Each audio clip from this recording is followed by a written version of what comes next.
Hi friends, இப்போ நம்ம சக்திவேல் பார்க்க போகிறோம். சக்திவேலில் வந்துட்டு தலையில் தட்டாத குறையாக தட்டி அனுப்பி வச்சிட்டாரு நம்ம வேலன். யாருன்னு பார்க்குறீங்களா? அவங்களோட தங்கச்சி தாங்க.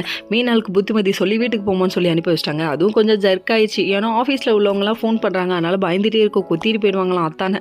எப்பா சாமி முடியலப்பா சாமிங்கிற மாதிரி இருந்தது. ஒரு வழியாக சமாதானம் பண்ணி அனுப்பி வச்சிட்டாரு. இந்த சந்தோஷமான விஷயத்த வந்து நம்ம சக்திகிட்ட சொல்லலான்னு சொன்னால், எல்லாத்துக்கும் காரணமே நீ தாண்டா, நீ வந்து சமாதானம் பண்ணி சொல்லிட்டேன்னு சொல்லிட்டு என்கிட்ட வந்து சொல்கிறியான்னு சொல்கிறாங்க. என்ன பண்ணாலும் குறை சொல்கிறாள், என்னதாயா இவளுக்கு வேணும் அப்படிங்கிற மாதிரி அவர் நினைக்கிறாரு.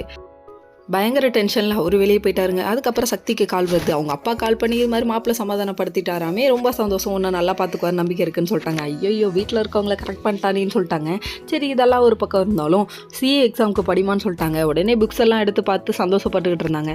கடைசியில் அந்த புக்குக்கே ஆப்பு வந்துருச்சு. ஏன்னா இவங்க வெளியே போன கேப்பில் நம்ம வேலன் உள்ள என்ட்ரி ஆகுறாரு. என்ட்ரி ஆகிட்டு இது உங்களோட புக்குன்னு தெரியாமல் அவங்க மாமா புக்குன்னு நினச்சிட்டு எடுத்து இடைக்கு பேப்பர் வெயிட்டுக்கு போடுறவங்கள்ட்ட கொடுக்க போயிட்டாங்க. அது மட்டும் இல்லைங்க, சிக்கல் சிவபதி பொண்டாட்டி மாதிரியா நடந்துக்குது இந்த ஊசி பட்டாசு. ஆனால் எவ்வளோ பண்ணுதுங்க. இன்னும் பேப்பர் வெயிட்டுக்கு பேப்பர் இருந்தால் கூட நான் போட்டு காசு வாங்கி பாதி தரங்குது. இன்னும் அந்த புத்தி போல ஏன் கலாய்க்கிறாரு.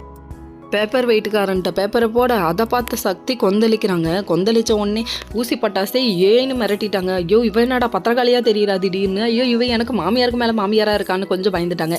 சொல்ல வேண்டிய இடத்துல சொல்ல வேண்டிய விதமாக சொன்னாதான் அவங்க கொஞ்சம் அடங்குவாங்கன்னு நினைக்கிறேன்.